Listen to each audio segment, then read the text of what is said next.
No, there is a certain confusion here because we are talking about two regiments which are taking part in this operation, and one regiment is called Russian Volunteer Corps, and that indeed is made of right-wing activists from Russia. It's very ideologically motivated. They are fighting in Ukraine since 2014. They were part of Azov movement, and they indeed are right-wing inclined.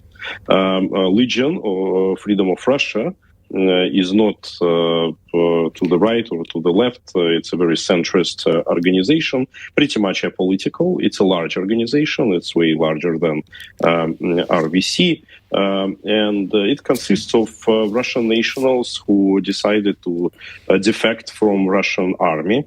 So they're former Russian soldiers who've swapped sides. Former Russian soldiers who swapped sides. These are Russian nationals who were living in Ukraine, just like married were Ukrainian women or was at work in Ukraine but had Russian passports, and also a variety of Russian political activists who were crossing the border to join the Ukrainian military. But what is important, and your correspondent Jimmy was talking about this, that they are part of international legion, where all the different nationalities, they all group together, and the overall supervision over the international legion is in the hands of GUR, of Ukrainian military intelligence.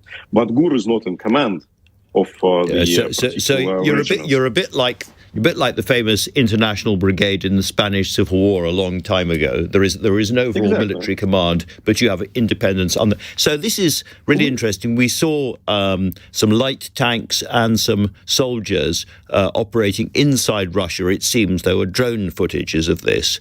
My question is this the beginning of something bigger? Is this the beginning of some kind of encircling operation by your forces inside Russia?